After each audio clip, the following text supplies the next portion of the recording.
C'est l'une des affaires les plus médiatisées et controversées du monde, une énigme judiciaire qui, encore aujourd'hui, reste irrésolue. In the search for a woman missing in California. Lisa Lam, her mysterious death. Lisa Lam disappeared 3 weeks ago.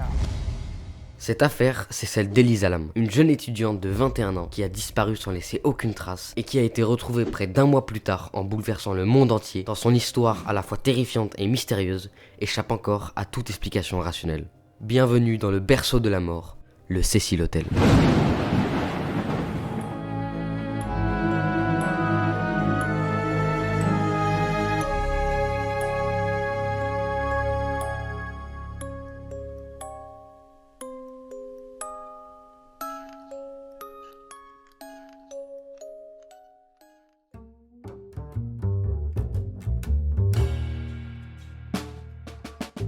On est le 28 janvier 2013, au moment précis où Elisa Lam, âgée de 21 ans, décide de partir seule aux États-Unis pour faire de nouvelles rencontres et arrive à Los Angeles. C'est ici, en plein centre du temple mondial du jeu, que se situe dans le quartier de Skid Row, un des quartiers les plus dangereux au monde, un hôtel réputé pour son nombre incalculable de crimes, de viols et de suicides, le Cecil Hotel. Fondé il y a exactement 101 ans, cet hôtel a enchaîné une série d'au moins 50 crimes majeurs qui ont commencé en 1964 avec Pigeon Goldie, une femme retrouvée morte après qu'elle ait été violée, battue et poignardée dans sa chambre. Et c'est ici qu'Elisa Lam, une jeune femme innocente et sensible, à la recherche d'aventure, va séjourner 4 jours et 3 nuits, seule dans la chambre 506. Elle tenait un compte Tumblr où elle postait tous les jours une série de messages intimes dans lesquels elle se confiait et partageait ses émotions avec ses internautes. Le problème, c'est qu'étant une fille innocente et introvertie, elle se rendait pas compte de la portée de ses messages, ce qui l'a menée au poste suivant. Je vais à Las Vegas pour faire de nouvelles rencontres. D'ailleurs, ça ne me dérangerait pas de me faire aborder par un inconnu. Et c'est peut-être ce message, à la base si inoffensif, qui a tourné son histoire au cauchemar. On est maintenant le 1er février 2013, le jour où Elisa Lam devait partir de l'hôtel, et les autorités de Las Vegas reçoivent un appel des parents d'Elisa, n'ayant plus aucune nouvelle d'elle. La police se rend dans sa chambre et constate qu'Elisa a laissé toutes ses affaires dans sa chambre, ordinateur, téléphone, médicaments, mais elle ne se trouve plus dans l'hôtel. Et c'est suite à cet appel que 18 enquêteurs du LAPD, sous la direction de l'inspecteur Tim Marcia, vont se mettre sur l'affaire. Des théories sur le fait qu'elle ait pu faire exprès de disparaître pour qu'on la retrouve pas, ou qu'elle s'était perdue dans Las Vegas ont été évoquées, mais il est resté l'option de quelque chose de plus grave, de plus violent, qu'elle ait été victime d'un accident, ou même pire, d'un crime. Le véritable problème de cette disparition, c'est qu'elle se situe dans le quartier de Skid Row, un des quartiers les plus pauvres au monde. Au centre de Los Angeles, c'est une véritable déchetterie humaine où tous les SDF relâchés de prison ou de l'asile sont envoyés. À une période, les policiers interdisaient même les SDF de sortir du quartier, ce qui faisait qu'à l'intérieur, c'était littéralement l'enfer sur terre. Les gens étaient livrés à eux-mêmes, enfermés, sans aucune autre option que de souffrir ou de faire souffrir.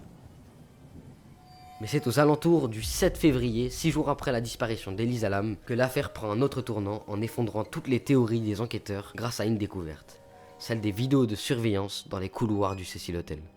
En regardant les enregistrements, ils ont constaté que tous les étages n'étaient pas munis de caméras, notamment celui d'Elisa. Mais après des centaines d'heures à regarder les enregistrements, la voilà.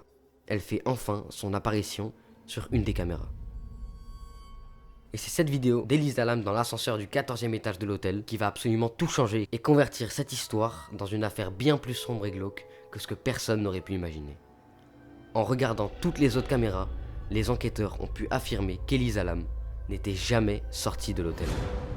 Elle n'avait jamais quitté l'hôtel. Elle était là, depuis plus d'1 semaine maintenant, sous leur nez, dans cet hôtel habité par des psychopathes, des gens en cavale ou tout droit sortis de prison. Les enquêteurs prirent donc la décision de fouiller tout l'hôtel, vu qu'Elisa Lam était encore entre ses murs. C'est donc plus de 700 chambres qui devaient être passées au peigne fin. Des chiens sont intervenus sur les lieux, fouillant les chambres, les couloirs, le toit. Même les forces aériennes étaient mobilisées, mais rien. Aucune trace, aucune piste, comme si Elisa s'était tout simplement volatilisée. Il n'y avait aucune explication.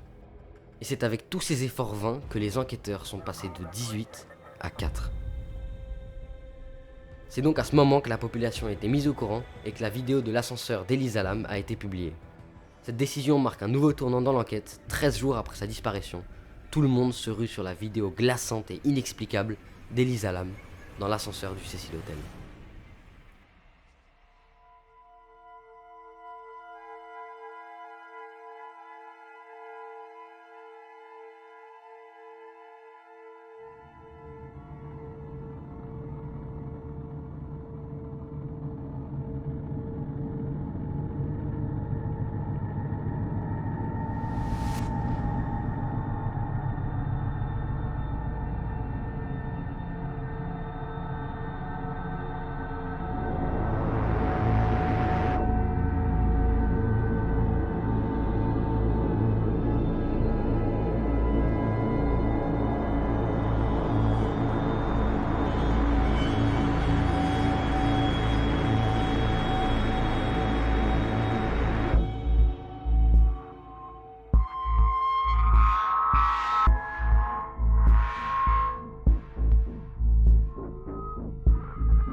Voilà les dernières images d'Elisa Lam avant sa disparition. Les portes se sont refermées et on ne l'a plus jamais revue. On peut voir dans la vidéo que l'ascenseur ne se ferme pas quand Elisa appuie sur les boutons, puis quand elle sort de l'ascenseur, il ne se referme pas pendant un temps bien trop long pour être normal. Comme si quelqu'un appuyait sur l'ascenseur pour pas qu'elle s'en aille. Quelqu'un qui ne peut pas être Elisa parce qu'elle se trouvait du côté opposé au bouton. Quelqu'un aurait bloqué l'ascenseur pour l'empêcher de partir. Et c'est après de longues recherches des internautes qu'un détail semble tout confirmer. Quand Elisa sort de l'ascenseur, on voit une tache floue du côté gauche. C'est une chaussure. Une chaussure qui n'appartient pas à Elisa. Il y a un autre pied. Un rendez-vous aurait pu mal tourner suite à son message qui disait qu'elle voulait rencontrer des gens, mais son caractère ne colle pas avec la présence d'une deuxième personne. Quand elle semble parler avec quelqu'un, c'est du côté opposé où on semble voir le troisième pied. Et ses multiples réactions semblent montrer qu'elle avait peur de quelque chose, mais qui n'était pas encore avec elle à ce moment. On retourne donc encore à la case départ. Aucune théorie ne tient la route. En 2011, 3 ans avant l'arrivée d'Elisa Lam, le Cecil Hotel, suite à une longue série de crimes, avait une réputation désastreuse et la gérante de l'hôtel a donc décidé de créer le Stay on Main. Le concept est simple, 2 hôtels dans le même bâtiment, un nouveau départ. 3 étages ont été délimités dans le Cecil Hotel, les locataires dans les 2 premiers, le Stay on Main dans les 3 suivants, puis le reste, le Cecil Hotel.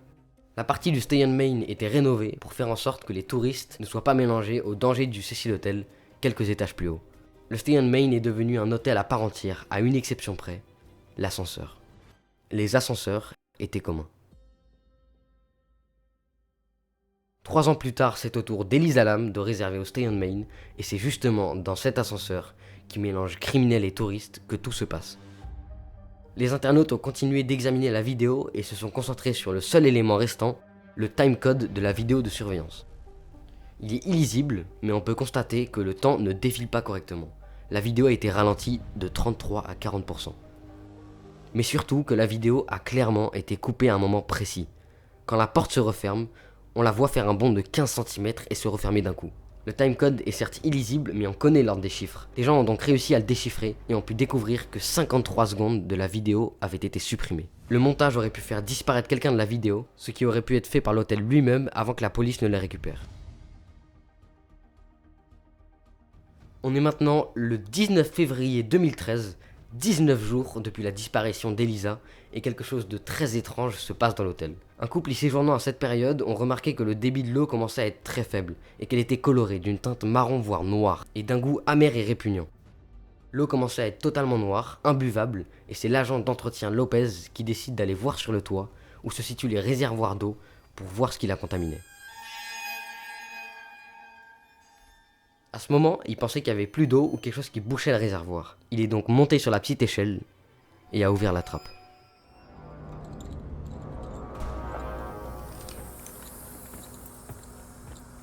El techo hay otra escalerita para ver de llegar a los tanques.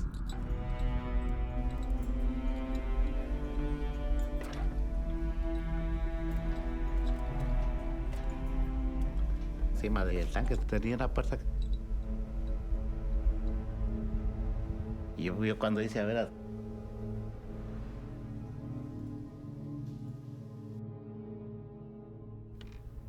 ahí cuando